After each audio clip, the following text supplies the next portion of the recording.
Hello friends, मैं मुकेश कुमार रॉय आप सभी को एक बार फिर से लेवोसिर के में स्वागत है। तो चैनल को सब्सक्राइब करें, शेयर करें और साथ ही साथ लाइक करें और उसके साथ में आइकॉन का भी बटन प्रेस करके रखें ताकि जब भी मैं न्यू वीडियो बनाऊं तो आपके पास जल्दी से और सबसे पहले नोटिफिकेशन आपके पास पहुंच सके। तो इसके पहले मैंने बहुत सारा टॉपिक क्लियर किया था, बहुत सारा नहीं बहुत कम किया था।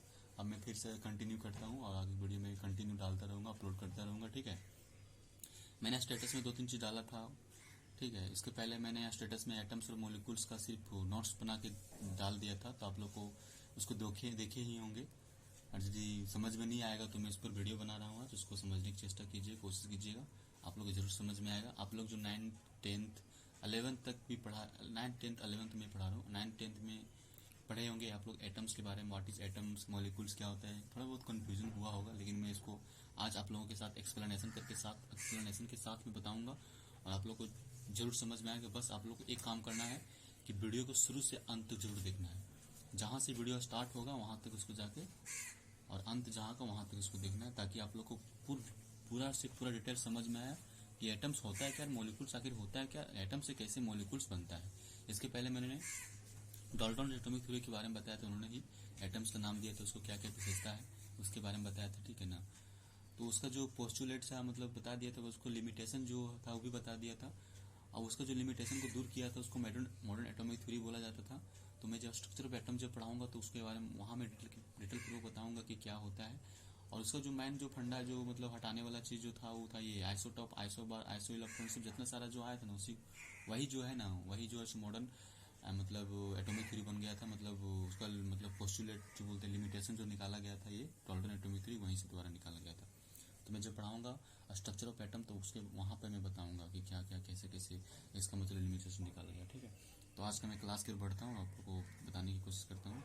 ठीक है, तो आप लोग सिर्फ वीडियो शुरू से अंत तक जरूर देखें और प्लीज़ वीडियो को आप लोग सब्सक्राइब करें ताकि हमको भी अंदर से मोटिवेट में हूँ और आप लोग को पढ़ाने की और अच्छा टेक्निक ढूंढ सकूँ, अच्छे से पढ़ा सकूँ। ठीक है, चलते हैं वीडियो की ओर। देखिए, तो आज का टॉपिक जो है एटम्स और मॉलिक्यूल्स के बारे में बताऊंगा। तो आप लोग एटम्स के बारे में समझिए पहले, एटम्स आखिर होता है क्या। तो डिफिनेशन से आप लोग को थोड़ा बहुत दिक्कत हुआ होगा कि डिफिनेशन से समझ में नहीं आया होगा, तो मैं इसको डिफिनेशन हर जगह आपको मिल जाएगा, बट जो समझाने का जो होता है टीचर लोगों के पास ही मिलता है, तो मैं इसको समझाने की कोशिश करूंगा। ठीक है, तो आप लोग एटम्स और मॉलिक्यूल्स के बारे में मैंने बहुत जगह आपने पढ़े होंगे। ठीक है ना, तो मैं आज इसको डिटेल से और बेसिक से और बहुत अच्छे लैंग्वेज यूज करके मैं समझाने की कोशिश करूंगा। ठीक, समझिए बस आप लोग। चलते हैं हम लोग देखने डिफिनेशन की ओर। बोल रहा है कि the smallest particle of an element which may or may not have independent existence is called atoms.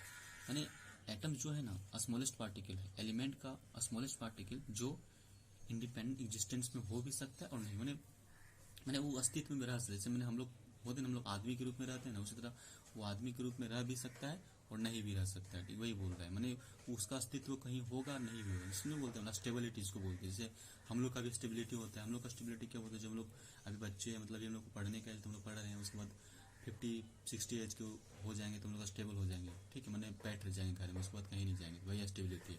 तो सबका अपना अपना स्टेबिलिटी होता है। इसी तरह एटम्स का जो है उसका स्टेबिलिटी हो भी सकता है, मैंने उसका एग्जिस्टेंस हो भी सकता है और नहीं भी हो सकता है एटम्स का। ठीक है, लेकिन उसी का अपोजिट अगर करेंगे हम लोग मॉलिक्यूल्स में, तो मॉलिक्यूल्स में क्या होता है कि जो है उसका इंडिपेंडेंट, मैंने उसके पास जो है कैपेबल है, मैंने उसके पास योग्यता है। ठीक है, इंडिपेंडेंट एग्जिस्टेंस मैंने स्वतंत्र इंडिपेंडेंट एग्जिस्टेंस उसका है, मैंने स्वतंत्र रूप से। ठीक है, मैंने क्या बोलते हैं, स्वतंत्र रूप से रहने का जो उसके पास किसी पर डिपेंड ना रह करके मैंने स्वतंत्र रूप से वो रह सकता है। ठीक है, इसका मैं डिफिनेशन में समझाऊंगा कैसे कैसे क्या हो रहा है। ठीक है, तो चलते हैं समझने की कोशिश करता हूँ। ठीक, तो मैंने बताया ना कि एटम्स जो होता है वो इंडिपेंडेंट एग्जिस्टेंस हो भी सकता नहीं हो सकता। आप बोलिए कि आखिर आप जो बोल रहे हैं सर इंडिपेंडेंट एग्जिस्टेंस आखिर होता क्या। ठीक है, तो इसको बारे में समझने की कोशिश करते हैं हम लोग। जैसे कौन जो है इंडिपेंडेंट एग्जिस्टेंस हो भी सकता है नहीं, एटम्स के बारे में बोल रहा है ना कि ये जो होता है ना इंडिपेंडेंट एग्जिस्टेंस होता है। अब बोलिए कि कैसे होता है नहीं होता, इसको थोड़ा समझिए। क्या बोल रहा है कि इंडिपेंडेंट एग्जिस्टेंस हो भी सकता है और नहीं भी हो सकता। ठीक है ना, तो कैसे होता है नहीं होता, अब जैसे एग्जांपल के रूप में देखिए किसका इंडिपेंडेंट एग्जिस्टेंस होता है नहीं होता है। ठीक है ना, इंडिपेंडेंट एग्जिस्टेंस एग्जिस्टेंस ठीक है, और इसका ना बोलता है कि not independent existence, no independent existence.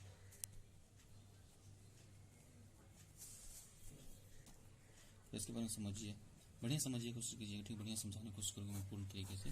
देखिए इसका जो अब अगर बोलिए कि इंडिपेंडेंट एग्जिस्टेंस कौन कौन सा एलिमेंट जो करता है, कौन कौन से एलिमेंट का आइटम, तो इसमें आपको पता है कौन सा आ जाएगा इंडिपेंडेंट एग्जिस्टेंस की टर्म में आपका आ जाएगा हीलियम, नियोन, आर्गन, क्रिप्टोन, ये सब आता है। आप बोलिएगा सर ये तो हीलियम, नियोन, आर्गन, अगर आप लोग अच्छा तरीके से 9th-10th में पढ़ेंगे तो आप लोग पहचान लिए होंगे कि हीलियम, नियोन, आर्गन क्या चीज़ होता है। तो आपको इसको बोला जाता है नोबेल गैस, शायद में इसको बोला जाता है नोबेल गैस को बोला जाता है, ठीक है। क्या बोला जाता है? नोबेल गैस, जो मैंने रिएक्शन में पार्टिसिपेट करता ही नहीं है, ठीक है ना, ये रिएक्शन में जो है ना पार्टिसिपेट करता नहीं, बट एक्सेप्शन केस में कभी कभार करता है, कभी कभार नहीं भी करता, ठीक है ना। तो ये जो है सो नोबेल गैस इसको बोलते हैं, आखिरी गैस को हिंदी होता है, तो नोबेल गैस को बोलते हैं जो मतलब रिएक्शन में पार्टिसिपेट नहीं करता है, ठीक है, नहीं बोला जाता इसको, ये जो है रिएक्शन में पार्टिसिपेट नहीं करते, नोबेल गैस को बोलते हैं।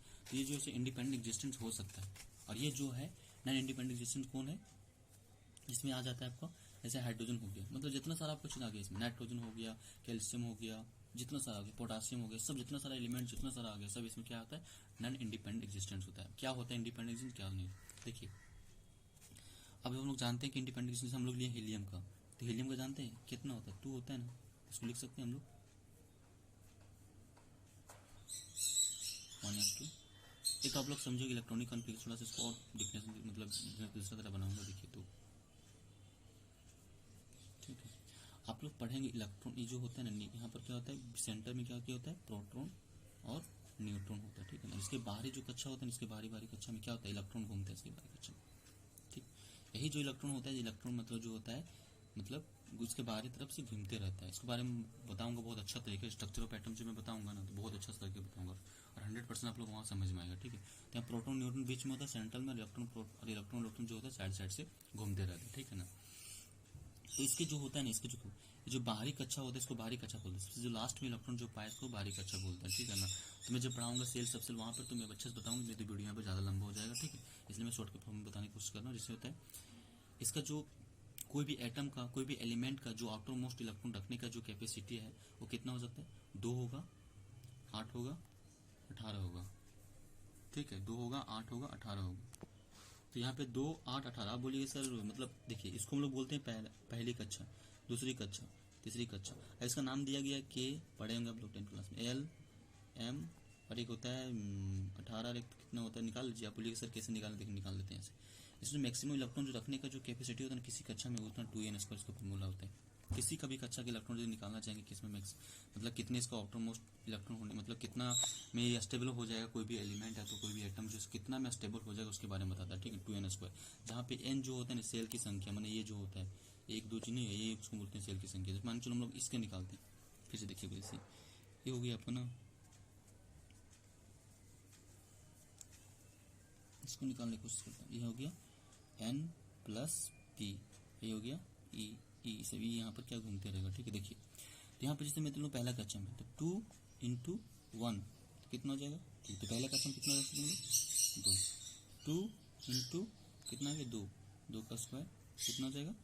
2 दूनी 4 दूनी 8, 2 × 2 2 नहीं सॉरी 3 का स्क्वायर कितना हो जाएगा? 9, 9 दूनी 18।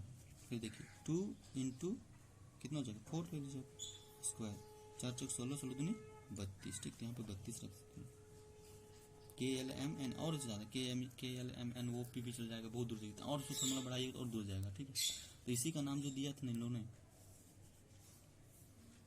ठीक है, इसी का नाम जो दिया था कि मतलब ये जो हो गया इसका नाम बोल दिया K, इसका बोल दिया L, इसका बोल दिया M, इसको बोल दिया N, ठीक। यहाँ से मतलब थोड़ा सा मैं बेसिक बता दिया, बस इसका थोड़ा सा ताल्लुक नहीं है, थोड़ा आप लोग समझने की चेष्टा कीजिएगा। इलेक्ट्रॉन प्रोटॉन मतलब जो इसमें जो मतलब आउटर मोस्ट इलेक्ट्रॉन क्या होता है मैं आगे पढ़ाऊंगा, जो आउटर मोस्ट इलेक्ट्रॉन क्या होता है, तो इसी को हम लोग आगे आउटर मोस्ट इलेक्ट्रॉन ही संयोजकता कहलाता है, इसको हम लोग बोलते हैं वैलेंसी। तो बहुत सारा टॉपिक है एटम का स्ट्रक्चर ऑफ एटम, जो पढ़ाऊंगा तो डिटेल में पढ़ाऊंगा और अच्छा तरीके से समझा दूंगा, ठीक है। लेकिन यहाँ समझने की कोशिश कीजिए कि आखिर हीलियम जो है और नियॉन जो है इंडिपेंडेंट एग्जिस्टेंस होता है, ठीक है, लेकिन कैल्शियम हो गया, पोटासियम हो गया, मैग्नीशियम हो गया, नाइट्रोजन, बहुत सारे आइटम ये सब जो है आखिर ये क्यों नहीं होता है, ठीक है, नहीं बोल रहा है। तो देखिए हीलियम का कितना होता है, जैसे मान लो 10 लेते हैं, इसका कितना नियॉन का कितना 10 होता है ना, 110 लिया मैंने। तो पहली कक्षा में 2 रखते हैं, दूसरी कक्षा में कितना 8, बताइए यह स्टेबल हुआ कि नहीं हुआ, इस कक्षा में आया कि नहीं? देखो हम बोलते हैं कि जो ये सब जो होता है स्टेबिलिटी के फॉर्म में पाया जाता है, ये सब देखिए, ये सब जब स्टेबल है तो ये सब रिएक्शन में भाग क्यों नहीं लगा। देखिए इससे सोचिए एक तरह से कि ये स्टेबल, स्टेबिलिटी के बारे में मैंने क्या बताया कि स्टेबिलिटी का मतलब क्या होता है कि जो स्टेबल हो गया, मैंने ये जो है उसके पास पूर्ण मतलब एज इसका खत्म हो गया, कमाने के लिए कहीं नहीं जा पाएगा, स्टेबिलिटी उसको बोलते हैं, ठीक है ना। तो इसके पास क्या, इन लोगों के पास भी एज हो गया, मैंने अब ये जो है सो ना तो किसी लेन देन करेगा, ना किसी को देगा, ना किसी को लेगा, बस इसका स्टेबिलिटी खत्म हो गया। तो मैंने ये जो है सो इंडिपेंडेंट एग्जिस्टेंस हो सकते हैं, मैंने ये किसी पर डिपेंड ही नहीं रहता है ना, कि जब ये किसी से लेन देन नहीं करेगा तो डिपेंड किसी पर होगा क्या, नहीं होगा ना। तो ये लेन देन किसी से करेगा नहीं, तो इसका जब लेन देन नहीं करेगा तो ये क्या, इसका स्टेबिलिटी खत्म हो गया, स्टेबिलिटी खत्म हो, घर पर बैठ जाएगा। इसीलिए जो है इंडिपेंडेंट एग्जिस्टेंस करता है, मैंने कहीं भी रख इसका अस्तित्व मतलब होता है, मतलब ये इसका पास ये जो इसका स्टेबिलिटी जो है इसका स्टेबल मतलब हो जाता है, ठीक है ना। लेकिन कैल्शियम में देखिए, इस मान चलिए मैंने मैग्नीशियम लिया कितना था 2 8 2, देखिए पहले कक्षम 2 ठीक है, के पास एल के पास 8 ठीक है, तीसरी कक्षा में कितना 18, यहाँ पर कितना रहा 2, मैंने क्या हो रहा है, या तो 2 को ये जो है इसको क्या करेगा किसी को दे देगा, या तो क्या करेगा 2 को जो है क्या करेगा किसी को देगा। आप तो बोलिएगा सर देगा, लेगा क्यों नहीं, क्योंकि लेने के लिए जब इसके पास बात आया ना तो कम से कम इसको कितना 6 इलेक्ट्रॉन चाहिए। अब ज़्यादा कहीं पे अगर ज़्यादा मतलब किसी वोटे होता है तो वोट जो होता है वो किसका पार्टी बनता है, जिसके पास ज़्यादा बहुमत होता है, जिसके पास ज़्यादा बहुमत होगा वो किसी से क्या करता है, किसी से अगर किसी बहुमत ज़्यादा होता है लेकिन मतलब ज़्यादा उसके पास मतलब क्या बोलते हैं उसको, अरे क्या बोलते हैं, वोटर की संख्या यदि उसके पास थोड़ा सा कुछ 1-2 वोट से कम आया तो क्या करेगा दूसरे पार्टी से 2 लेकर के पूरा लेगा। अब लेकिन अब जिसके पास कम आया है वो ज़्यादा वाला से नहीं ले पाएगा ना, बात समझ रहे ना। तो इसी तरह यहाँ पे होगा, तो ये क्या करता है 2 इलेक्ट्रॉन किसी को दे देगा, ठीक है ना। तो ये जब इलेक्ट्रॉन 2 देगा ना तब ये स्टेबिलिटी होगा, मैंने तब ये स्टेबल होगा। इसी तरह कैल्शियम के पास भी होता है, इसी तरह पोटासियम, अब इसका इलेक्ट्रॉनिक कॉन्फ्रेंस देख करके खुद से बना लीजिएगा, इसी तरह से होता है, ठीक है ना। समझ रहे बात को ना। तो यहाँ समझिए बात को कि ये जो है सो इंडिपेंडेंट एग्जिस्टेंस, अब जो मैग्नीशियम है सो इंडिपेंडेंट एग्जिस्टेंस नहीं हो पाएगा, मैग्नीशियम जो है सो इंडिपेंडेंट एग्जिस्टेंस अब नहीं हो पाएगा। तो यही बोल रहा है कि मैग्नीशियम जो है इंडिपेंडेंट एग्जिस्टेंस नहीं होता, बट यहाँ पर जो ये है इंडिपेंडेंट एग्जिस्टेंस हो जाएगा। तो समझ में आ गया होगा कोई इंडिपेंडेंट एग्जिस्टेंस और नॉन इंडिपेंडेंट एग्जिस्टेंस क्या होता है।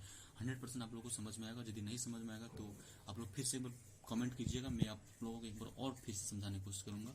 और यदि यहाँ पे नहीं समझ में आएगा तो 100% मैं आप लोगों के साथ दावा कर सकता हूँ कि जब मैं स्ट्रक्चर ऑफ एटम बताऊंगा ना तो मैं आप लोग को वहाँ पे दिमाग में घुसा ही दूंगा और अच्छा तरीके से समझा ही दूंगा। क्योंकि यहाँ पे मैंने उतना बेसिक से स्टार्ट नहीं किया, बस यहाँ पे मैं थोड़ा सा इसका हिंट लेके चल रहा हूँ कि एटम्स और मोलिक्यूल्स क्या होता है, एटम्स आखिर होता है क्या, कहाँ से एटम्स मतलब कौन सी इंडिपेंडेंट एग्जिस्टेंस होता है नहीं होता है, इसके बारे में मतलब ऊपर से लेके चला। जब मैं स्ट्रक्चर ऑफ एटम बताऊंगा तो उसमें अच्छा तरीके से समझाने की कोशिश करूंगा। क्योंकि ये जो मैंने टॉपिक जो मतलब जो क्लास जो है some basic concept of chemistry है, मैंने इसमें कुछ कॉन्सेप्ट है, बट मैंने ये जो केमिस्ट्री का कुछ बेसिक कॉन्सेप्ट है, आप इसका चैप्टर वाइज घुसिएगा तो इसमें अच्छा तरीके से समझ में आएगा आप लोगों को, ठीक है। बात समझ रहे हैं, ठीक। चलते हैं हम लोग आगे की ओर, ठीक है। तो यहाँ पे हम लोग स्मॉलेस्ट पार्टिकल ऑफ एलिमेंट मैंने देख लिया कि मैंने बताया आप लोग बहुत अच्छा तरीके से समझ में आएगा आप लोग को, ठीक है ना। वीडियो जरूर शुरू से अंत तक जरूर देखिएगा, छोड़िएगा नहीं, ठीक है ना। तो इंडिपेंडेंट एग्जिस्टेंस हो भी सकता है नहीं भी हो सकता है। मैंने बताया कि हाइड्रोजन, जैसे मैंने बताया देखो हाइड्रोजन जो है सो इसमें एग्जाम्पल में आप लिख सकते हैं कि आप लोग को समझा दिया मैंने, H2 हो गया, ठीक है ना। ये कभी हाइड्रोजन ये सब होता है, हाइड्रोजन मैंने बता दिया ना, हाइड्रोजन हो गया, फिर उसके बाद सोडियम हो गया, सब जितना सारा इंडिपेंडेंट एग्जिस्टेंस के ग्रुप में होता है, ठीक है ना। मैंने समझाया वोल्टेज के बारे में, ठीक। अब देखते हैं हम लोग मोलिक्यूल्स के बारे में। तो मोलिक्यूल देखते हैं हम लोग क्या बोलता है कि the smallest particle of A substance. अब स्मॉलेस्ट पार्टिकल ऑफ सबस्टेंस कौन सा एलिमेंट भी हो सकता है, कंपाउंड भी हो सकता है, which is capable of independent existence is called molecule. जो है सो कैपेबल है इंडिपेंडेंट एग्जिस्टेंस में, ठीक है ना। अब देखिए हम लोग मैंने आपको एलिमेंट भी ले सकते हैं कंपाउंड भी ले सकते हैं। अब एलिमेंट में देखिए, कंपाउंड में देखिए H2 है ना, माने H2 जो इंडिपेंडेंट एग्जिस्टेंस हमेशा होगा। माने मोलिक्यूल जो इतना देखिए कि मोलिक्यूल जो होता है ना 100% हमेशा जो है उसको स्टेबल होता है, ठीक है। मोलिक्यूल्स का मतलब क्या होता है कि वो जो हमेशा स्टेबल होता है, क्यों होता है भाई, तो मैंने बताया, जिसे मैंने लिया मैग्नीशियम लिया, और मैंने किसको लिया, इसको लिया ऑक्सीजन, इसका कितना होता है 12, इसका कितना होता है 8 होता है ना, 8 ही होगा। देखिए 2 8 2, इसका कितना था 2 6, 6 2 8 हुआ ना। अब देखिए समझिए बात, ये जो है अगर 2 इसको दे देता है तो इसके पास 8 हो जाएगा कि नहीं हो जाएगा, देखिए तो अगर ये इसको 2 दे देता है, ठीक है ना, ये अगर इसको 2 दे देगा तो 8 हो जाएगा कि नहीं हो जाएगा, और जब इसके पास 8 आ जाएगा तो ये स्टेबल हो जाएगा। और इसके पास क्या है, इसको जब देगा तो इसका क्या हो जाएगा 8, मतलब ये क्या हो जाएगा, तब ये 2 खाली बचेगा, जब 2 सिर्फ बचेगा तो ये भी स्टेबल हो जाएगा। बात समझ रहे हैं ना कि इन दोनों जो है मोलिक्यूल्स कब बनता है, जब मोलिक्यूल्स तभी बनता है जब 2 एलिमेंट एक दूसरे के साथ लेन देन मतलब शेयर करता है, तभी एटम का कंपाउंड का निर्माण होता है। इसलिए अब जब उस तरह से लोग शेयर करके बनाते हो तो 100% क्या होगा, वो जो है सो इंडिपेंडेंट एग्जिस्टेंस होगा। तो इसलिए Mg वो जो होता है इंडिपेंडेंट इंडिपेंडेंट एग्जिस्टेंस होता है, जिसको हम लोग बोल देंगे मॉलिक्यूल्स। समझ में होगी, 100% समझ में। तो इस तरह से क्या होगी मॉलिक्यूल्स। मॉलिक्यूल्स ना रखिए, मॉलिक्यूल्स जो होता है ना वो हमेशा इंडिपेंडेंट एग्जिस्टेंस होता है। ठीक, हम लोग चलते हैं मॉलिक्यूल्स का टाइप क्या होता है। देखिए मॉलिक्यूल्स का टाइप्स बहुत सारा होता है, लेकिन यहाँ थोड़ा कुछ देख लीजिए आप लोग। एक होता है होमो एटॉमिक मॉलिक्यूल्स और एक होता है हेट्रो एटॉमिक मॉलिक्यूल्स। अब होमो मॉलिक्यूल्स मतलब समझ में हुई, हेट्रो मतलब समझ हुई। हम जैसे हम लोग बताए थे कि एक होता है ये होमो मिक्सर क्या होता है, हेट्रो होमो मिक्सर मतलब होम थोड़ा देख लीजिए आप लोग। मिक्सर के बारे में मैंने बताया था, वहाँ से थोड़ा देख लीजिए, मेरे माइंड से उतर गया। ठीक है ना, क्या क्या होता है मतलब मिक्सर को दो टाइप्स में कैटेगराइज किया था। आप लोग कमेंट में किस्म करके जरूर बताइए कि मिक्सर को दो में जब मैं कैटेगराइज किया था तो कौन कौन सी होता है। ठीक है ना, यहाँ पे समझिए कि होमो एटॉमिक मॉलिक्यूल्स क्या होता है, हेट्रो एटॉमिक मॉलिक्यूल्स क्या होता है। देखो होमो माने होता है हमेशा क्या होता है, होमो का मतलब होता है सेम। ठीक, होमो का मतलब क्या होता है सेम। तो जब सेम और एटॉमिक, एटम क्या मतलब जानते हैं, एटम जो उसको बोलते हैं। ठीक है ना, माने एटम से जो मतलब स्मॉलेस्ट पार्टिकल सबस्टेंस से बना है ना मॉलिक्यूल्स। ठीक, देखिए which molecules are made of this atom of the same element. Same element के एटम से जो मॉलिक्यूल्स बना होता है उसी को हम लोग क्या बोल देंगे, होमो एटॉमिक मॉलिक्यूल। जैसे देखिए H2O3PO4। देखिए H2 माने सेम एलिमेंट है कि नहीं है। अब जब सेम एलिमेंट होगा तो एटम भी सेम होगा। O3 सेम एलिमेंट है, सेम एलिमेंट का सेम एटम। P4 भी है। ठीक है, तो यहाँ देखिए डायटोमिक, ट्राइटोमिक, पॉलीएटोमिक, इसको टेट्राएटोमिक ले सकते हैं बट यहीं से पॉलीएटोमिक मान लीजिए। P5 भी कभी होता है। ठीक है ना, तो समझ लीजिए यहाँ से। ठीक है ना, अब देखिए यहाँ से हेट्रो एटोमिक मॉलिक्यूल्स। हेट्रो का मतलब क्या, डिफरेंट। हेट्रो का मतलब हो गया different. These molecules are made of the atom of different elements. माने डिफरेंट एलिमेंट्स के जो एटम से बना है उसको हम लोग बोलते हैं हेट्रो एटोमिक मॉलिक्यूल्स। इसमें देखिए ये भी अलग हो गया, ये भी अलग, मतलब दोनों अलग अलग। यहाँ पर H, यहाँ पे C हो गया, ये भी एलिमेंट अलग, ये भी एलिमेंट, तो यहाँ पर इसलिए इसको हेट्रो बोल देंगे। CO2 में इसी तरह, NH3 इसी तरह। तो ये सब क्या हो गया, हेट्रो एटोमिक मॉलिक्यूल्स हो गया। ठीक है, तो आज का वीडियो मैं यही खत्म करता हूँ। आप लोग को जरूर अच्छा समझ में आया होगा। ठीक है, यदि समझ में आएगा तो आप लोग जरूर मेरे वीडियो को शेयर करें और सब्सक्राइब का बटन जरूर दबाएं। ठीक है, तो आप लोग को मैं आज जो बताया एटम और मॉलिक्यूल्स के बारे में बताया, इसके आगे का टॉपिक जो आएगा मैं बता दूंगा कि क्या आने वाला है। ठीक है ना, तो एटम और मॉलिक्यूल्स के बारे में जरूर आप लोगों को समझ में आएगा। जो आप 9th 10th जो भी पढ़े होंगे आप लोग 9th 10th में, उसमें इतना डिटेल में पढ़ाया नहीं गया, नहीं बताया गया होगा, मुझे ऐसा लगता है। लेकिन आप लोग को ये जो मैं आज बताया आप लोग को जरूर समझ में आएगा कि इसका इंडिपेंडेंट एग्जिस्टेंस आखिर होता है क्या, इसका इंडिपेंडेंट एग्जिस्टेंस आखिर होता क्यों नहीं, इसके बारे में डिटेल में बताया, आप लोग को जरूर समझ में आएगा। ठीक है, इंडिपेंडेंट एग्जिस्टेंस आखिर होता क्या, ये मॉलिक्यूल्स का होता है बट एटम्स का हो भी सकता है नहीं भी हो सकता है। ऐसा क्यों होता है, इसका मैंने कारण आप लोग को बढ़िया से तरीके से समझाने की कोशिश किया। तो कैसा लगे वीडियो को जरूर में कमेंट बॉक्स में बताएं। और मैंने जो बताया मिक्सचर का जो 2 टाइप्स मैंने बताया था, कौन कौन से टाइप्स होता है उसके बारे में कमेंट बॉक्स में तो जरूर बताएं। तो आज के वीडियो में ये खत्म करता हूँ। ठीक है।